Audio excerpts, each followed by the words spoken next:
All right. Okay, everyone. We got the Right Flow Show going down again, back to back. Uh, Today we have Frank the Bank out of South Carolina. We're gonna talk about the real estate business. The effects that we're seeing out here on the market. See if any changes, and if anybody got any questions or need any help or advice and any tips about real estate investing, please go ahead and type your comments in. So, Frank, down there, what part of South Carolina you in? I'm in the Spartanburg, Greenville area, Okay. about So, 5 minutes from BMW. okay. So, in the last few weeks, since the whole world has been experiencing this COVID-19, have you seen any effects in the market as far as it slowing down or anything? Well, I've seen some buyers have kind of put the brakes on. They slow down. They want to see what's happened, but some buyers are still going strong. I reach out to them and they say, if you find me a property, uh, bring it to me. And here's the school districts I want. Here's what I want, and we'll pick it up. But some people have it. Some people still buying. A lot of folks still selling. Yeah, that's what I'm seeing up here in Indiana. Um, I'm seeing it's quite a few properties. Business is still going through. I thought originally I was going to anticipated like a drastic slowdown, but I mean it's still people buying cash, and I came across a couple properties today, which I just knew for sure they wasn't going to sell, and man, it's still people overpaying for properties even in this market. But that's a good thing. So that means the economy hasn't totally fell off. Is I mean, I guess we had so much momentum going. It's going to take a little bit before it slowed down, but still, that's a good thing. People still looking to buy, and people that need to sell still able to sell. So that's a good thing.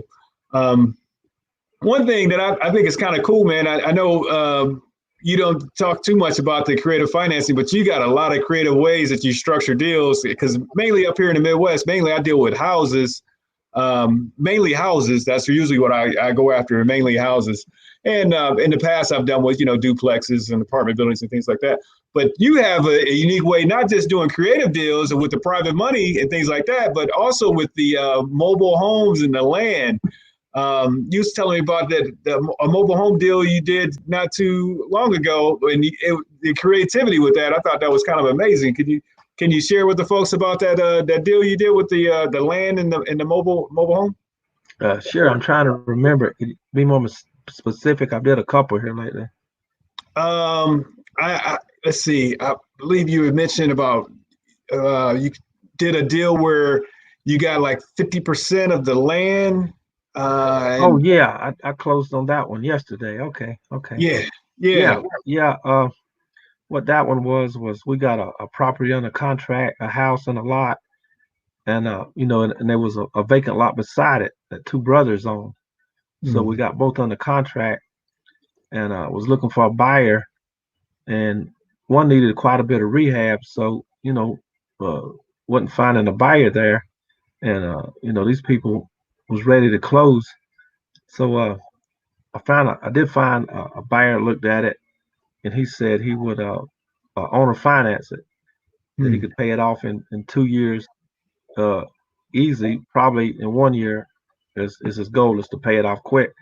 So I talked to a guy that just got an inheritance, and we didn't need much to close it, just a little bit. So I talked to him, told him what was going on, told him that if he put the money up, he could put the house in his name, and I had him a buyer where he was going to make $5,000 in a year, the 2 years, and that we would sell the lot. Both our names will be on it. We will split it, and he liked that. So we we closed Monday, no Tuesday. We closed Tuesday on it, Hmm. and the buyer has done made his first payment, starting to clean it up. I'm gonna get him to clean the lot up a little bit, and we'll sell it, and we'll split a couple thousand each. But I was in that deal with no money of my own. I had the money, but I bought a car a year ago with private money, and I've got to pay that back Right. with the virus going on. So I just said, well, I just hold that. In 2 months, I'll pay the lady her money back. So Nice. you can finance more, I guess, than than houses with private money. Yeah, and that's another thing too that I like to share with the folks. I mean, somebody's seeing this, if you share it. I mean, they got a lot of courses out there, private money, people advertising private money and things like that. But what I found to be more effective, just for me, as I come across and learning different things, I like to learn from people who's actually doing it. So this gentleman here, Frank, I mean, he's actually out there in the business utilizing private money as one of the main strategies of getting things done. It's like that deal with you got some complexities there. Like say when you got a house, to me, I've been dealing with the houses, the owner financing. That's pretty much straightforward. Been doing that for years. But now you got the land, you got a mobile home, you use the owner financing to acquire the property, and we're gonna split the profits on the land. That's pretty amazing, man. That's pretty slick. And also using private money to buy an automobile. I mean, most people when it comes to automobile, they either thinking cash or credit. Who I don't know anyone else that I mean, you're the first person I've came across that really talks about using private money in order to get an automobile. Now I've done that in the past, but I had a little bit of inside track on the private money lender. But as far as grabbing a private money lender in order to buy an automobile, man, that's top notch. So if anybody's looking to learn some of the private money strategies from somebody who's actually doing it on a regular basis, man, contact me, hit me up in the DM, and I connect you to Frank the Bank so we can make it happen for you. So you got another story? I know you probably got multiple of them that you want to share. Is it something that's kind of like above the average creativity when it comes to the the private money owner finance strategies? Well, I don't know if I mentioned it or not, but we had bought a double wide with land a few Mm-hmm. years ago, Okay. and we was paying $330 a month, and got a buyer to come in with 5,000 down, $725 a month. So they paid it off. That we had it like owner finance 2-3 years, I forget. Then they paid for a couple years, and things didn't go well, and they got a divorce. And one was supposed to get the house, then they got in court, and the other one the judge was gonna give it to. They was a little bit behind, and the taxes was coming up this year. We was gonna let them catch up, Mm-hmm. but they got in court and got in second time and got in a fight in front of the judge Wow. over the house. And I never heard this, but the judge said, how about this? Neither one of you get the house. Give it back to the landlord. Wow. So they give us the house. They had to give it back, and it's paid for. And it needs some a rehab, of course. We want to change the carpet, paint, do this and that. And the rehabber come out and looked at everything and give us a price. And I asked him, I said, can you do the rehab and we'll pay you when it closed? Hmm. And I just threw it out there, and he said, yeah, I can do that. So that Wow. might not happen all the time, but he was willing because, in this situation, he's needing work, with what's going on, and he wants to keep his crew busy. And Mm-hmm. he said, yeah, he said, and he did some work for us before, but he said, yeah, I'll do the rehab. I think it was like 15,000-16,000. I'll do the rehab and just pay me That's when it closes. And he's good at pricing, and he said, it should go for 90,000. wow. So that's a good lid. We'll clean up some other things, credit cards we've used and stuff. Right. Yes, that's awesome, man. And that's another thing too. As far as with the creative financing, I've heard over the years, as far as people buying houses with credit cards and just using credit cards, very creative. Other than buying like things that don't make you any money. But yeah, credit cards, man. I really just started using that type of strategy in order uh, to dabble in the real estate business because you could kind of be your own private money source with with the credit card. And you have banks that they either be a credit card or they give you like a line of credit. You can use that to to buy properties and things like that. But usually my main go-to move was be like either lease option, land contract, and make the profits off of that, then turn around and use that as far as acquiring properties. But utilizing credit, I mean, that's awesome as well. I usually shy away from using the credit, but I mean, if you got it, I mean, leverage it and make the money, several different ways. Right. That's cool, man. So now with a mobile home, like I know, like say with a house, you can, get the title checked and, make sure it don't have no liens on it, nothing like that. But with the mobile home, how do you protect yourself from, like, say, if you're going to buy a mobile home using owner finance strategies, how do you check it out to make sure there's no liens in that number? But there's two ways we buy a mobile home. One, if the mobile home has to be moved, and Mm-hmm. the other one is if the mobile home can stay on the land. Right. Okay, and mobile home, the individual just sold on title like a car. So the only two things we have to do is call and see if the taxes are paid. Then we call the DMV, Department of Motor Vehicles in the capital in Columbia, and ask if the title's clear. We just say, we're looking to purchase a mobile home. Want to know if there's any liens. They say, give us the VIN number, and we give it to them, and they say, yes, it's clean or it's got something. I think I found about two that had a little something, and the owners always say, it's clear. But, Mm-hmm. I tell them my standard operating procedure. We just check. And we did find two, and they say, well, I know what that is. And then run, take care of it, call the DMV. When we call DMV back, it's clear. They just send them whatever they had to pay off. And sometimes when people's paid it off, they hadn't went down to the DMV and let them know they paid it off. So that's the lien in itself. Okay. But those are the two things we check: are taxes and title. Mm-hmm.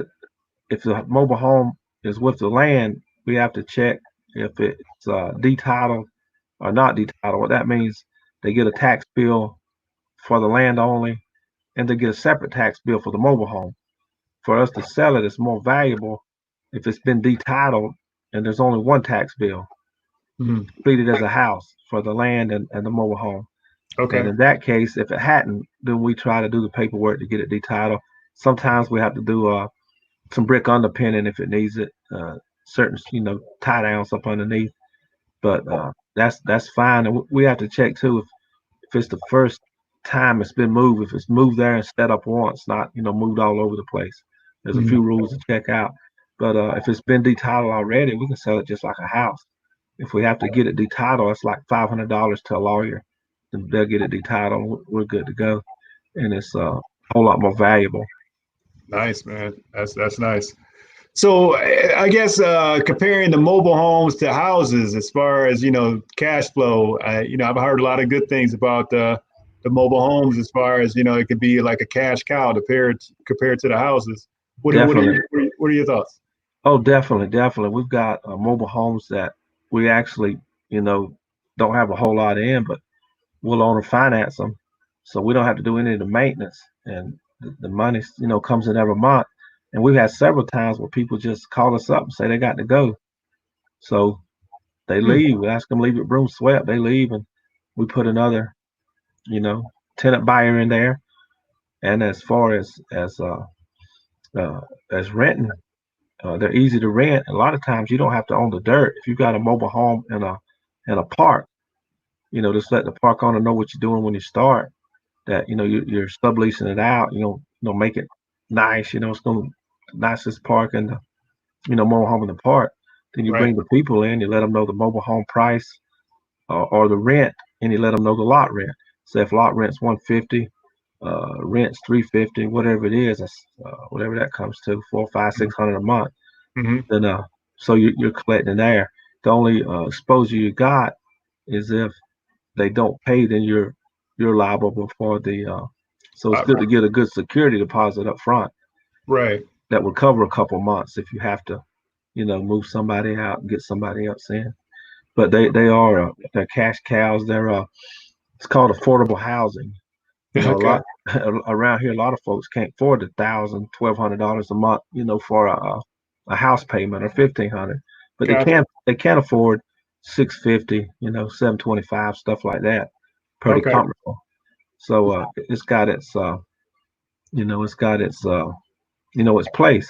Mm-hmm. I talked with the mobile home park owner the other day. He said he loves working with affordable housing, and his partner's buying him out. So he's looking at picking up another park we have under contract, uh, you know, down the road, which it will be viable to somebody. It's got 165 lots already cut. It's got the roads. It's got all the water, the sewer. It's got everything. And the guy's just he's motivated to sell. So I got a partner that's got it under contract. I'm finding a buyer. We Right. got a serious buyer, out of Seattle, Washington. But Okay. we just walk toward it. It may close, it may not, which basically depends on the county. It lost its it never was it had a park status, but it was set Hmm. up for townhomes. So we're having to go through the planning department, planning Mhm. committee, and put new site plans in and stuff. And if they approve it as a mobile home park, then we can sell it as a mobile home park. But Nice. it's 22 acres. It's got 165 lots on it. It's got the gas, the water. It's got some, public sewer, electrical lines, cable. It's uh, Nice. uh, it's in an excellent location, but it all depends on kind of what they want to do. If they don't approve that, then we're gonna have to put it out there instead of something else. It was originally set up for townhomes, but we're Okay. trying to get it converted to the get it licensed as a mobile home park. Now that park, what is it going to go? What is it going for? Well, we asked 12,000 a lot, which Hmm. comes to about 1.9 million, Okay. and we know the guy will take about 800,000, about 5,000 a lot. So that's a good spread there. But of Oh, course, absolutely. the buyer, we know he's gonna come back and he'll want to, Yeah. negotiate that figure. Right. Uh, you know, we make a couple 100,000 each. That's fine. And if not, we'll look at doing something else. But it's all a learning process. Of course, you want to go to the closing table and close, make the money.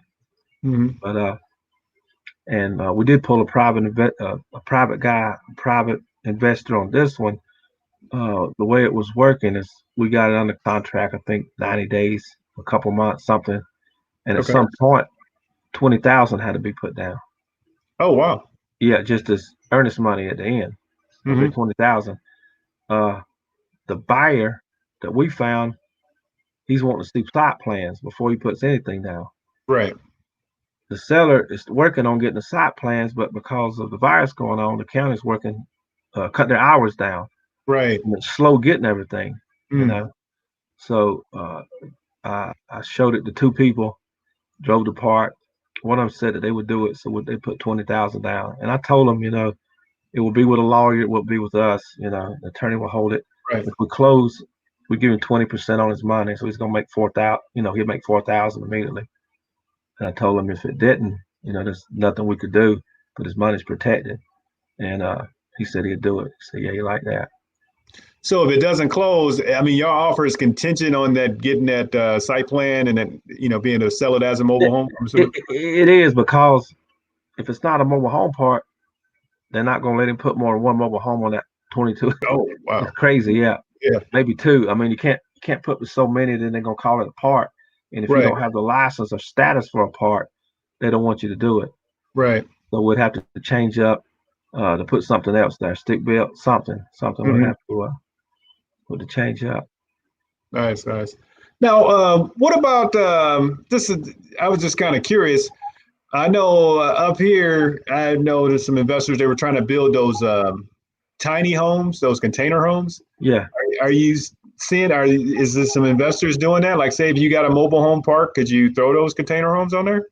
maybe that's a good idea. I'll pitch it to my partners. We've got a gentleman that's got his contractor's license, and Hmm. he's built a couple tiny homes this year. He got his license last year, so I'm gonna build 8 tiny homes this year. And I think he's done built 3 and sold them pretty quick. Okay. So that is a good option to put tiny homes there instead of the mobile homes. Mobile homes, yeah, Yeah, maybe. that would fit perfect. Yeah, Right, right. that's a good idea. Yeah, that's pretty cool, man. I mean, just the creativity with the mobile homes and the land. That's something I haven't. I sold it. I think in all the years, only sold maybe a couple pieces of land. I've never sold a mobile home, but that's some pretty cool stuff. So I'm just assuming in the area that you in is probably majority the mobile homes versus standard homes, regular homes. Yeah, there's a ton of mobile homes around. They've been for a long time. Georgia, South Carolina, North Carolina, uh, unlimited amount of Okay. mobile homes. They're all doing a lot of stick built houses now. Hmm. a lot of housing developments because a lot of industries coming around to feed BMW and different plants and stuff. But Okay. even though all the houses are going up, there's still a need for the affordable housing. Yeah. And when we find a lot, with water and sewer at a good price, it's sold immediately. As Mm. soon as you put it out, somebody will buy it because, uh, that they want to put their mobile home on it, or Nice. if they can build, and if they can afford to build, they do it. But So what's the price ranges of the mobile homes as far as the least expensive one that versus a high end mobile home? it just depends. The year, the number of the bathrooms, of course. Hmm. You know, we don't like to buy probably less than 84. We bought a couple older than that. It was a little harder to sell. The counties around here, if it's pre 78, don't want you to move it into their county. You can move it around in their county, but not, bring one in. That old Wow. older mobile homes in it. We like them in the 90s, the early 2000s. You can go, we bought mobile homes anywhere from $500, the older ones, Yeah. to 10,000. We bought a double wide right before Christmas for 10,000. It was two about a 2002 double wide, 3 bedroom, 2 bath, Hmm. and give the guy 1,000 down. Told him we'd give him the other nine in 30 days. The first person that looked at it gave us 20,000 cash. Whoa. Yeah, that was good. We didn't have to show it much, so That's awesome, man. that That's that worked awesome. out. That worked out good. The key is, like you said, the key is knowing uh, how much you can sell it for.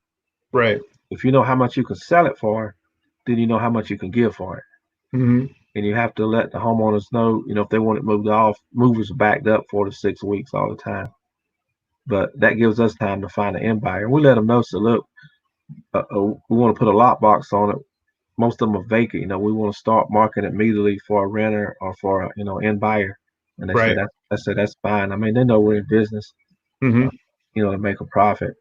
We let them know up front we're investors and not looking to pay, retail. And some people say, I just want it off my property, if you can move it. Right. And we've had several just give to us to get them off. Mm. One man's junk's another man's treasure. Absolutely. And Absolutely. they can be fixed up beautiful, Yeah. So what's the most you've seen a mobile home go for? The most,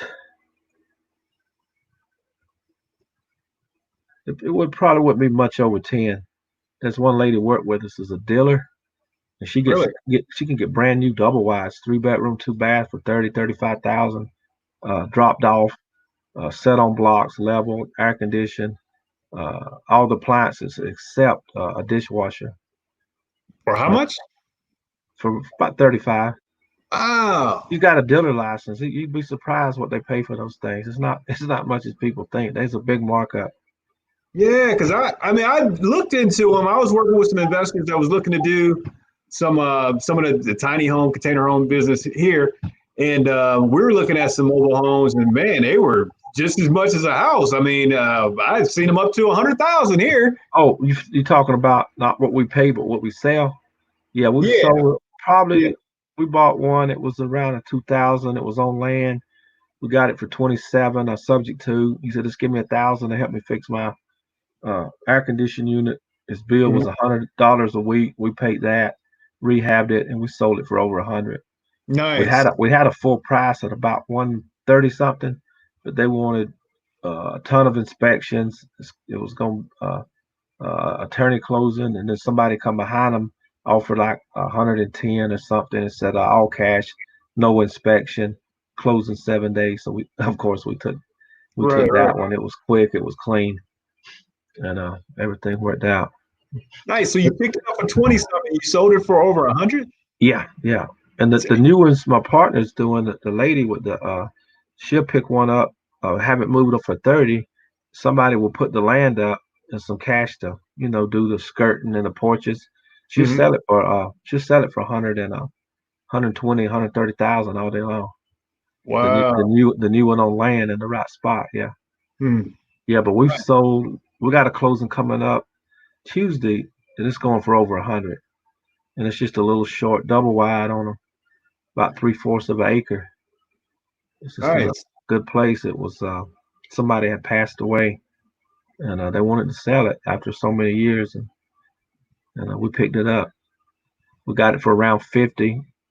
Put some money into it. We're selling over 100. Hmm. So we'll do good there. But Nice, man. the Awesome. double wides on land, they'll go for over 100 around here. They'll sell for over 100. So if you can pick them up, cheaper, you do real good. Even double wides that have to be moved, they go pretty high. There was a gentleman bought a couple acres with an old double wide. He just wanted it gone. So we give him $1,000. An end buyer come in and give us 10 and moved it off, to their property. Then he had his new one moved on. Hmm. So So moving them, what is that? I know it probably go by how far you got to move it, but they don't look so much as the miles. When they move it, they look their prices and picking it up. Guy wanted to charge me $1,500 one time to move it 15 feet. I was like, man, it was over the line, and I'm like, right. I said, that's not too far. And he said, well, we don't charge for how far is the picket, the getting it ready to move, and Gotcha. resetting it back up is what the cost is. But it's usually about $2,000 for single wide. Double wide starts at about 4,500, 5,000. Just Hmm. depend on how difficult. If they got to split it. They got to tear off a brick foundation, cut trees around it, whatever it just depends on the difficulty there, and Right. then put it back together and everything. And that's a lot of good information, man, about the mobile home. That's like a whole other world, man, It, compared it to the house game. yeah, it is. Lady, that friend of mine, I do a lot of deals with her, but she's picked up, I don't know, about 9 mobile home parks. Just had them on her finance, Hmm. borrowed the money, get the down payment through the private lending, Right. and then the cash flow from the park pays uh, the note for the park Right. and and she's done real good, and she sold about 3 off and paid a ton of debt off and kept 6, for Hmm. cash flow and stuff. So there's a lot of ways to skin the cat with the mobile homes. And when Right. you're selling just a title, say a single or double wide, it's just a title, and it needs to be moved. The land's not with it. You don't go through an attorney. It's sold just like a car. Right. So you meet somebody, and the owner's already signed the back of the title. When they give you the cash, you hand them the title, show them where to sign. They take it to the DMV and get one printed out in their name. No, they're the owner. Nice. No, yeah, Yeah. it never was in your name. Yeah, that's awesome, man. I knew a guy used to flip a lot of cars like that. He never never title them into his Yeah, name. Just flip them. yeah. Now, They now, don't hold them long enough to do anything like that. It's quick flips.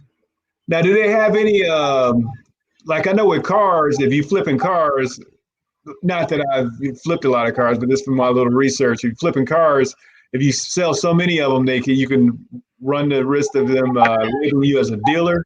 Is Yeah, that yeah. That's what happened to her. She got tagged as a dealer, so she went and got her license. okay? She's doing even better since she got her license. Yeah, but they tagged her as a dealer. She was doing Okay. so many, but she was kind of public too. She had a Facebook website, Oh yeah. business site. She was she was flipping them like pancakes. Wow. But yeah, So how tough is that to get you like dealership license to flip, mobile homes? she went and took a little class. They gave her a book. She said she read it for an hour before the test and passed it. Oh wow. But the class you go to supposed to prepare you to pass it if you take notes and listen. Gotcha. Yeah, but That's pretty cool, man.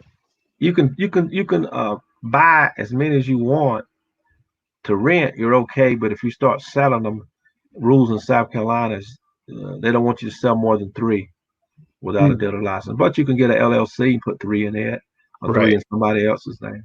Right. Yeah. Yeah. It's always different creative ways to do things. Yeah, LLCs and as we was talking, well, we learned about trust and things like that. right. Um, yeah, you can a lot of different things you can do. So I mean, I usually like to keep these for like 30 minutes, but man, it's been a pleasure, man. We got to do some more of these. Oh yeah, appreciate it. Hey, appreciate Enjoy. you. Hey, if anybody wants to know, creative ways as far as the private lending, creative ways of structuring mobile home deals, land deals, man, reach out to me and I'll connect you to my man, Frank the Bank out of South Carolina. Thanks so much. All right. All right. Okay, man. Yeah, thanks for being on the show, man. And we'll be in Oh, touch. thanks for having me. Yeah, definitely. Thank you. Thank you. Have a good one. All You too. Thank you. right, thanks.